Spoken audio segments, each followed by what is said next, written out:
Salut tout le monde, merci de me retrouver sur Coach Perso Déco. Aujourd'hui, nouveau tuto, on va s'intéresser à la réparation. Donc en l'occurrence, on va voir comment on répare une cloison qui est constituée de briques plus plâtre.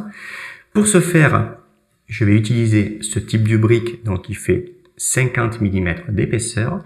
Par contre, pour pouvoir réparer et reboucher, je ne vais pas le faire à l'aide de plâtre, je vais le faire avec un autre type de produit. Pour se mettre, on va dire, dans le bain, dans la mise en situation, il n'y a rien de mieux que d'aller sur le chantier. Et en l'occurrence, vous allez voir que je vais travailler dans une cuisine.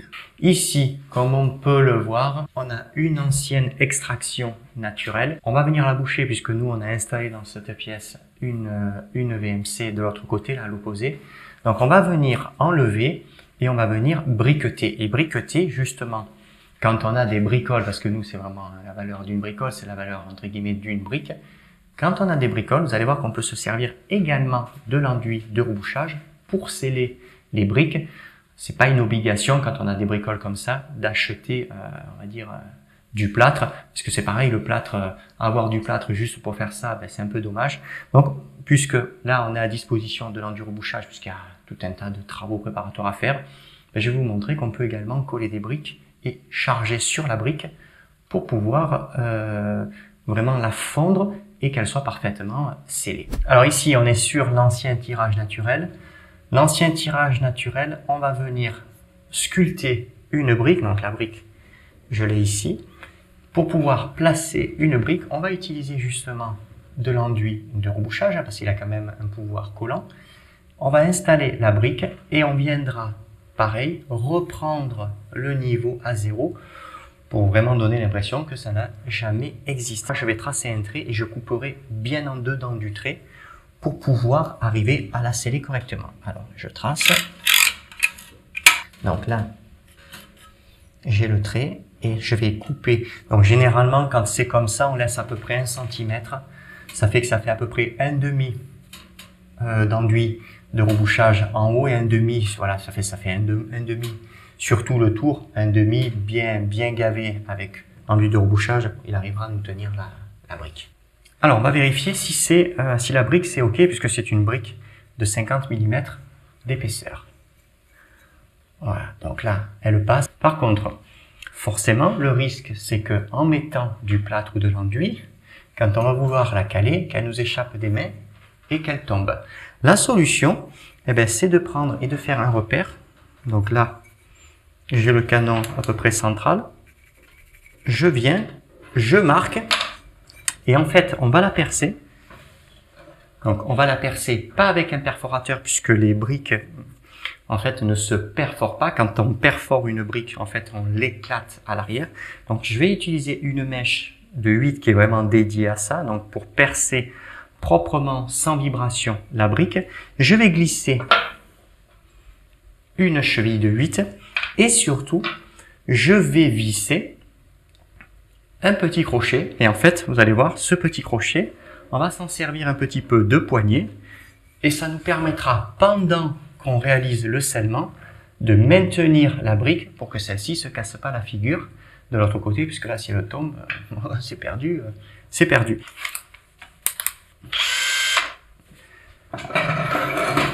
Donc je vais percer.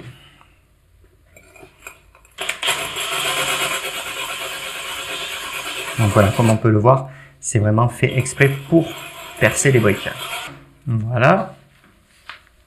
Donc là au moins, j'ai pas éclaté la brique parce que là, vu la taille qu'elle fait, si on vient la percuter, elle s'ouvre en deux et rebelote. Il faut recommencer à se faire une coupe. En sachant que pour faire une coupe à peu près circulaire sur une brique de cette épaisseur, ça prend pas forcément 5 minutes.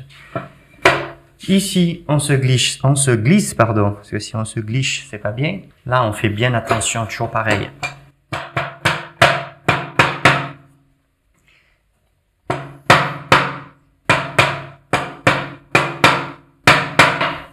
Alors, je cherche pas forcément à rentrer complet, puisqu'il faudra quand même la lever. Ce n'est juste pour tenir. Ici, le petit crochet. Donc c'est pareil, on visse pas à bloc, ça ne sert à rien, c'est juste pour se faire une aide. Alors ici, c'est la même chose que si on réalisait un scellement avec le plâtre. On va humidifier et d'une le support et de deux la brique. Pour ce faire, j'utilise un petit pulvérisateur à eau.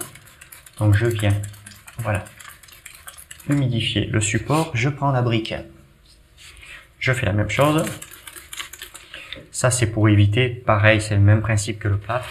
Alors c'est un petit peu moins significatif avec l'enduit de rebouchage, mais enfin c'est pour éviter que la terre cuite elle pompe immédiatement l'humidité et qu'on n'arrive pas à travailler l'enduit. Donc là, voilà, elle est humidifiée. Je prends un plus petit couteau. Alors ici on peut même se servir d'une truelle langue de chat. Donc moi je vais le faire avec un couteau pour garnir mes plus petits. Donc comme je l'ai dit tout à l'heure, enduit de rebouchage pardon, un peu pâteux. Voilà, donc là, j'en mets généreusement.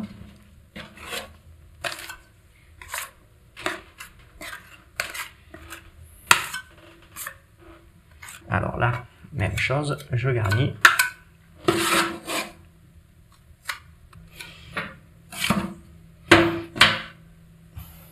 Alors, hop, je prends la brique. Voilà, je fais un peu vibrer pour que celle-ci se mette plus en place. Là, j'enlève pour l'instant un petit peu le surplus.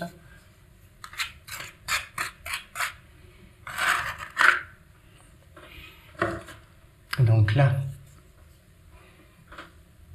je regarde qu'elle soit calée. Alors après, si elle est un petit peu enfoncée, c'est pas très grave. Vaut mieux au contraire qu'elle soit un tout petit peu enfoncée que un tout petit peu trop avancée. Parce qu'après, ça fait un désaffleur et poncer de la brique ou surfacer de la brique, voilà, c'est pas bien rigolo comme opération. Donc là, je vais garnir un petit peu au-dessus. Donc là, pour le coup, je la tiens. Voilà. Donc là, je garnis.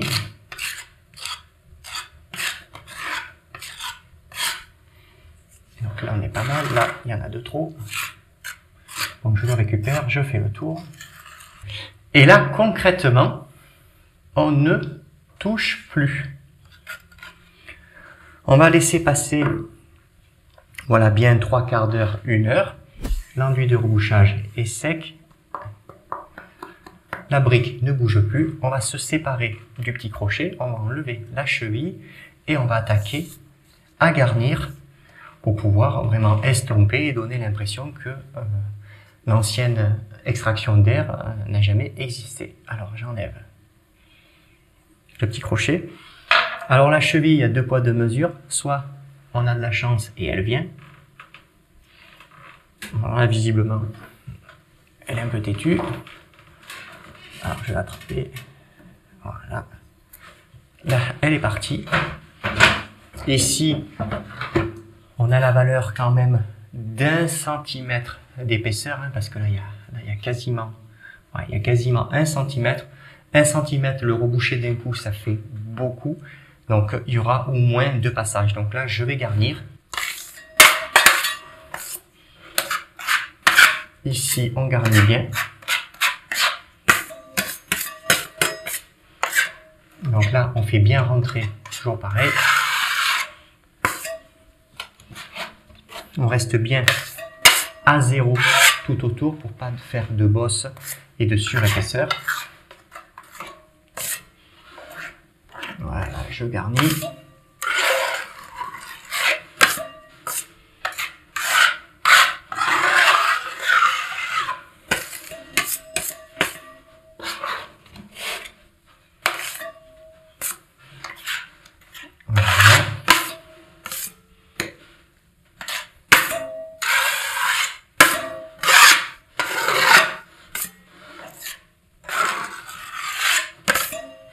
Et là,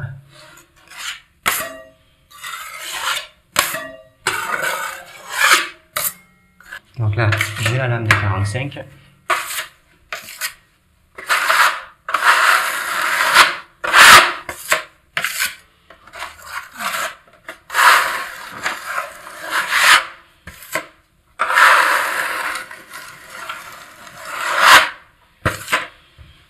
Et là, ça peut donner l'impression que mon enduit est propre, mais en réalité, mon enduit est en creux, puisque comme il y a beaucoup d'épaisseur, quand je viens serrer l'enduit avec la lame, elle le déplace. Donc là, en réalité, je suis en creux. C'est complètement normal, il y a beaucoup trop d'épaisseur, donc je viendrai faire une autre passe quand l'enduit aura bien séché. L'illusion peut être trompeuse, parce que quand on regarde comme ça, surtout avec un spot justement, un spot de face, ça peut donner l'impression que le travail est satisfaisant et que puis finalement on peut passer à l'enduit pelliculaire, ça ira très bien. Pourtant, quand on passe la main, je sens bien le creux. Et ici, c'est léger, mais il y a une petite bosse. La petite bosse, en fait, elle va se passer quand l'enduit de rebouchage est un tout petit peu trop chargé. Donc il suffit que sur cette partie, j'avais une réservation qui était un petit peu trop importante et en fait l'enduit, entre guillemets, il se déstructure et en se déstructurant, il coule un peu, hein, il fait le ventre un peu comme moi. Donc là, forcément, je vais venir tirer un coup de papier de verre à la ponceuse pour le griffer et parce que la bosse, elle est ici, hein, pour vraiment amincir. Là, j'ai un disque de 80, donc c'est juste pour faire un passage. Je veux pas que la machine reste sur place, parce que la machine sur place, elle a le temps de creuser. Étant donné que j'ai très peu de surface, si vous avez sensiblement la même machine équipée d'un variateur, là, moi, je travaille à mi-charge, parce que plus ça va vite, et plus elle veut enlever de la matière, ce qui, on va dire, nous intéresse pas. Ce qui nous intéresse pas dans l'immédiat, c'est vraiment juste pour reprendre, voilà, cette petite bouffie là qui s'est formée. Allez, c'est parti.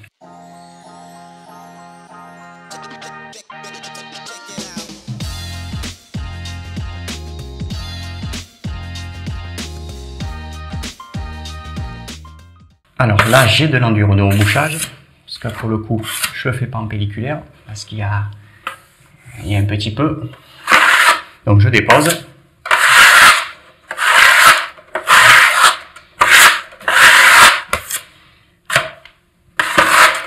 Voilà, une fois qu'elle est déposée, donc là j'ai déposé grossièrement, je viens, on pose la lame à enduire. Comme on peut le voir, j'avais bien effectivement un creux au milieu, j'avais bien une petite bouffie, parce que là on peut le voir, c'est discret, mais j'ai mis très peu d'enduit, hein, donc c'est que l'enduit avait légèrement, voilà, il s'était un petit peu déstructuré. Alors c'est pas méchant, mais voilà, si vous êtes dans ce cas de figure, pensez bien que passer les 10 mm d'un coup, l'enduit de rebouchage, c'est un peu compliqué pour lui, il va tendance à se déstructurer. Après c'est de l'enduit cellulosique, ça va très bien, mais voilà, l'enduit cellulosique c'est plus spécifique. Mais en tout cas, ce que je veux dire par là, c'est que c'est pas problématique du moment que vous y faites attention, et pour y faire attention, il n'y a rien à faire, il faut s'éclairer. Alors ici, c'est une petite réparation, je vais utiliser une ponceuse, j'ai monté dessus un vieux papier de verre grain 120, ça suffit amplement pour ce qu'on a à faire. Elle est équipée d'un variateur, donc là, même chose. On évite de faire tourner fort la machine, parce que la machine peut aisément avoir le temps de creuser. Et quand on démarre, on lance d'abord la machine, puis on vient poser. Si vous démarrez machine comme ça, elle a le temps de faire des rayures ou de creuser. Donc il faut y penser pour ce genre de petite réparation. Voilà, on démarre vraiment à vitesse réduite et on vient plaquer.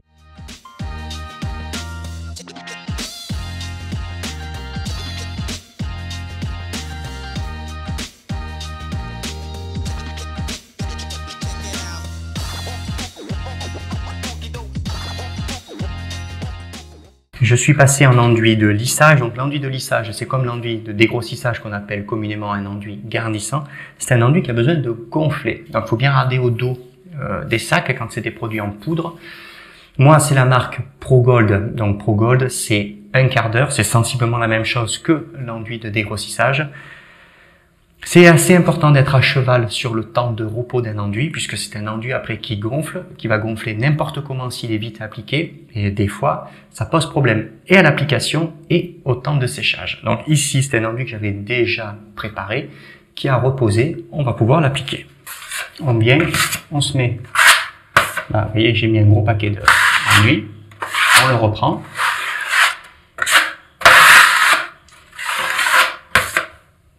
On s'en met sur la pointe pour justement échapper, parce que si on s'en retrouve de trop, on va en remettre au plafond. Donc là, on pose sa lame à ouvrir.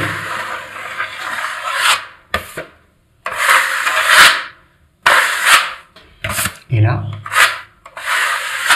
donc on ne charge pas avec ce type d'enduit. C'est un enduit pelliculaire. Et là, très concrètement, on ne touche plus, c'est propre.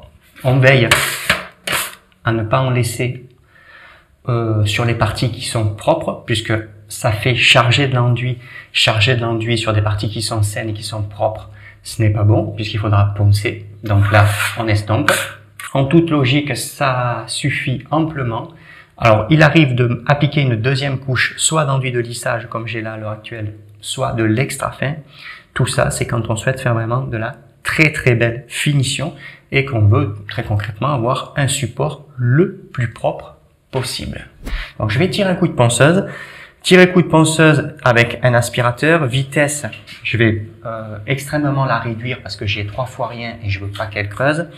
Papier de verre idéal, là pour le coup, quand on est sur un enduit de lissage, voire un enduit extra fin, donc ce sont des enduits pelliculaires, plutôt un papier de verre grain 150, voire éventuellement un vieux 120. En tout cas, tout ce qui est en dessous de 120, c'est à proscrire, parce que le beau travail que vous aurez effectué, la belle préparation, ça va venir griffer, et puis, ce n'est pas impossible que ça creuse.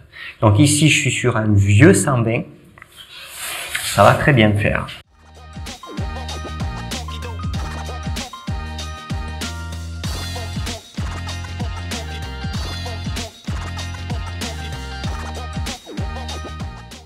Quand on ponce avec les machines, ça c'est une machine qui a une course de 5, il existe également des machines qui ont des courses de 3 mm, donc c'est surtout ce qu'on appelle des ponceuses de finition. Celle-ci est un petit peu plus polyvalente. Il faut vraiment promener, ce que j'appelle danser avec la machine. Si vous restez sur place, elle a le temps de marquer. Et n'oubliez pas que quand vous poncez une réparation, il faut vraiment ce qu'on appelle le fondu, donc la manière dont on estompe la réparation avec le support environnant. Il faut que la transition soit la plus propre possible. Donc sur toutes les parties qui ne sont pas concernées par une réparation ou par un dégât, il ne faut surtout pas charger un enduit. Ici, comme on peut le voir, je vois bien mon mur, je le vois bien ici, je le vois bien là, je le vois bien là. Ce qui signifie que voilà, quand je passe la main, je sens pas de bosse. Les seules bosses éventuelles que vous pourriez sentir, c'est ce qu'on appelle des bosses sur le support en lui-même. C'est-à-dire que si le support, vous êtes sur des murs de refait en mur mètre, il a été dressé au plâtre, ou je sais pas moi, que ça a été fait en plaque de plâtre, mais mal enduit, mal machiné, ça c'est pas impossible.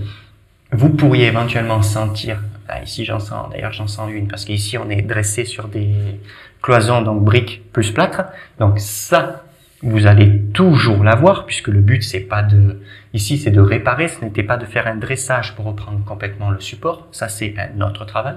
Donc le support environnant en soi restera comme il est, l'essentiel c'est que la réparation se fonde le mieux dans le décor. On a appliqué la couche d'impression donc sur la réparation, là, comme on peut voir. Ici, la couche d'impression est sèche, donc concrètement la réparation ne se voit plus. Une fois que vous aurez appliqué vos couches de peinture de finition, ça ne se remarquera plus du tout.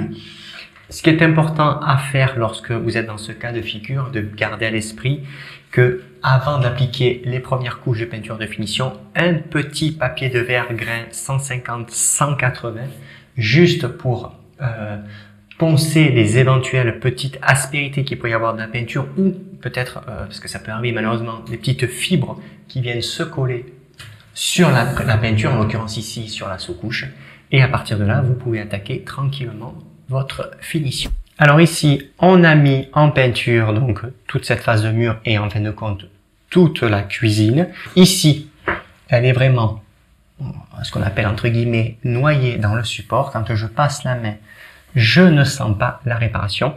C'est-à-dire que le principe, il ne faut pas être capable de comprendre et de deviner que ici, il y avait une ancienne réservation pour une extraction naturelle.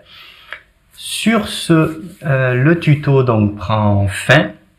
Je vous remercie de nous avoir suivis pour ce tuto réparer un mur ou réparer un ouvrage à l'aide d'une brique. Et je vous dis à bientôt.